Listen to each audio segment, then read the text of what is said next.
Good afternoon and happy Mother's Day. I want to welcome you to Virtual Duckling Day and thank you for allowing us onto your screens and into your homes for this wonderful event. My name is Liz Visa and I'm Executive Director of the Friends of the Public Garden.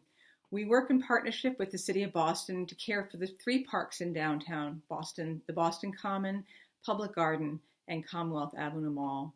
We have enjoyed this partnership for 50 years.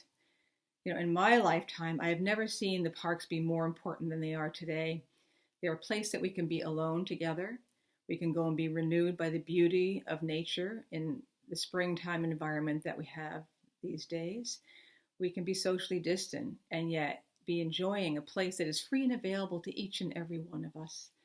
I also want to thank the Parks Department staff who work so hard to keep these places in good condition. We really so value our long-term partnership with you. Duckling Day is a beloved tradition over 30 years old, celebrating Mother's Day as well as the classic story that Robert McCloskey wrote, Make Way for Ducklings. So even though we're not together, it's a little different of a year, we're together virtually, and we're really happy to be able to bring this program to you. We hope you will enjoy it.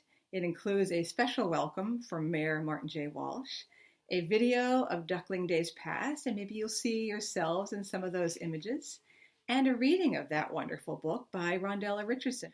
Rhondella has been our MC in the parks for this event for quite a few years. She is WCVB's Channel 5's anchor, and we're really lucky she took time out to be with us today.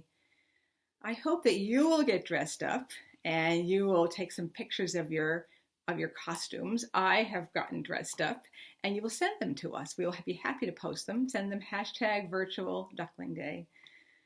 So even though we're not physically together, we are virtually together, and like Mrs. Mallard and her ducklings, we will march on. So cuddle up in your nests and enjoy.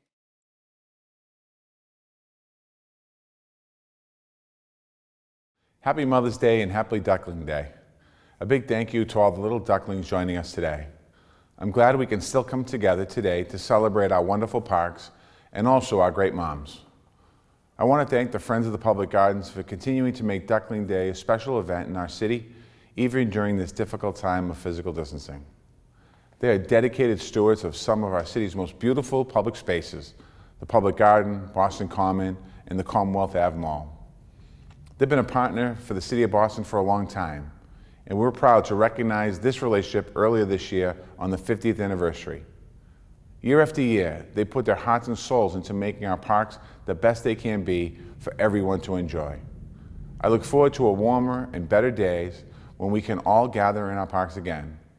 We're working every day to keep people healthy and get life back to normal. We'll all get through this together, and we'll get back to celebrating each other very soon. Stay safe, be well, everyone.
everyone, I'm Rhondella Richardson. I so wanted to be with you on this special Duckling Day, but sometimes, you just can't get all your little ducks in order.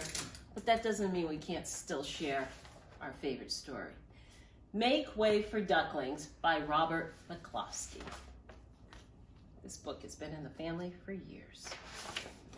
Mr. and Mrs. Mallard were looking for a place to live, but every time Mr. Mallard saw what looked like a nice place, Mrs. Mallard said it was no good.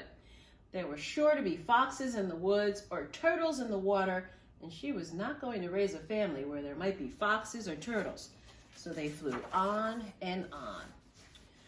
When they got to Boston, our favorite place, they felt too tired to fly any further. There was a nice pond in the public garden with a little island on it. A very place to spend the night, quacked Mr. Mallard. So down they flapped. We all know that pretty scene. Next morning, they fished for their breakfast in the mud at the bottom of the pond, but they didn't find much. Just as they were getting ready to start on their way, a strange, enormous bird came by. It was pushing a boat full of people, and there was a man sitting on its back. "Good morning," quacked Mr. Mallard, being polite. The big bird was so proud, too proud to answer, but the people on the boat threw peanuts in the water.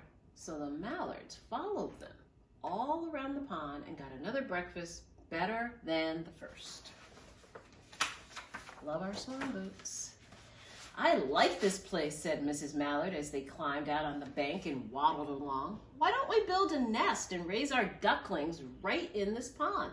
There are no foxes and no turtles, and the people feed us peanuts. What could be better?" "Good," said Mr. Mallard, delighted that at last Mrs. Mallard had found a place that suited her. But... "Look out!" squawked Mrs. Mallard. "All a dither. You'll get run over." And when she got her breath, she added, "This is no place for babies. With all those horrid things rushing about, we'll have to look for someplace else." Whoa.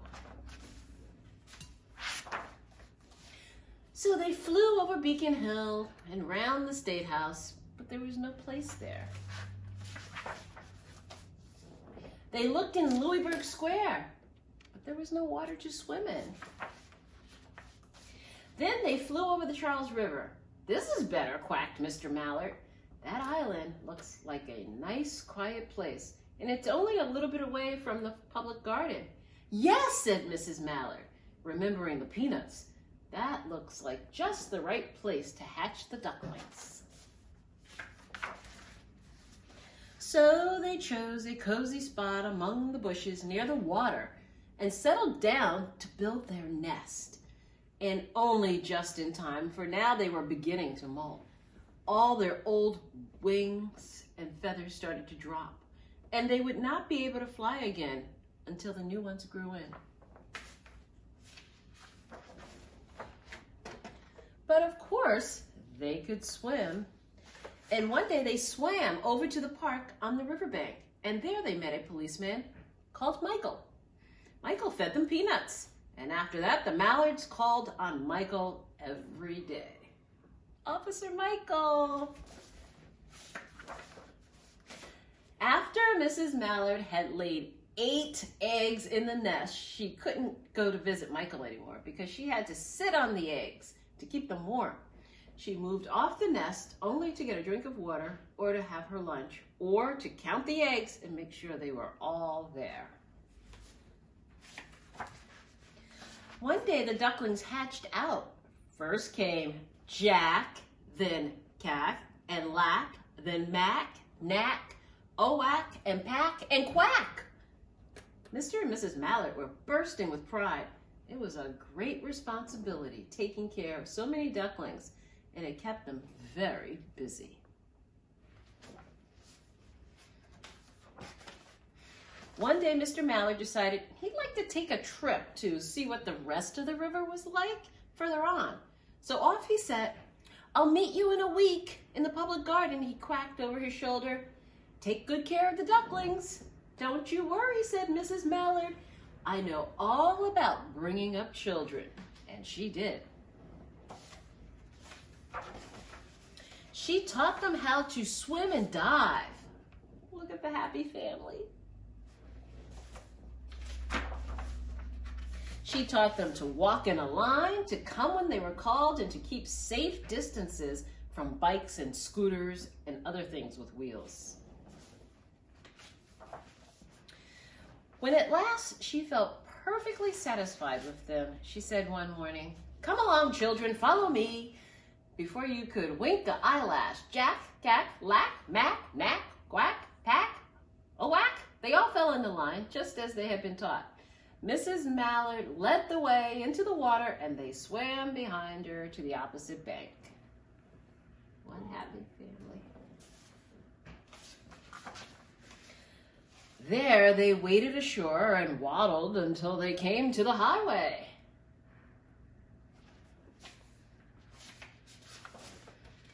Mrs. Mallard stepped out to cross the road. Honk, honk, went the horns on the speeding cars. Quack, went Mrs. Mallard as she tumbled back. Quack, quack, quack, quack, quack, went Jack, Jack, lack, mack, knack, oh-whack, pack, and quack, just as loud as their little quackers could quack. The cars just kept speeding by and honking, and Mrs. Mallard and the ducklings kept right on quacking.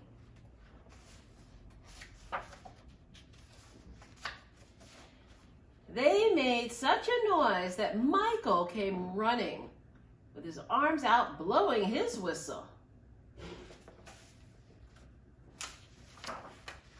He planted himself right in the center of the road and raised one hand to stop the traffic, then beaconed with the other, the way policemen do, for Mrs. Mallard to cross over.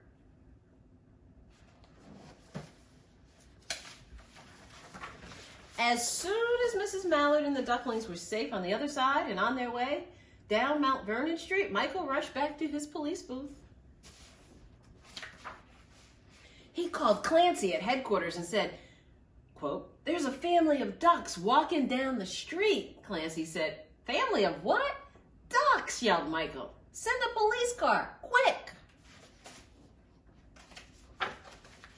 Meanwhile, Mrs. Mallard had reached the corner bookstore turn at the corner shop and turned onto Charles Street with Jack, Cack, Lack, Mack, Knack, Oack, Pack, and Quack all marching in line behind her. You know, the corner bookstore. Everyone stared. An old lady from Beacon Hill said, "Isn't that amazing?" And a man who swept the street said, "Well, now ain't that nice?" And when Mrs. Mallard heard them, she was so proud, she tipped her nose in the air and walked along with an extra swing in her waddle. Proud mama. When they came to the corner of Beacon Street, there was a police car with 4 policemen that Clancy had sent from headquarters. The policemen held back the traffic so Mrs. Mallard and the ducklings could march right across the street. Right on to the Public Garden, our very familiar march. Inside the gate, they all turned around to say thank you to the policeman. The policeman smiled and waved goodbye. When they reached the pond and swam across to the little island, there was Mr. Mallard waiting for them, just as he had promised.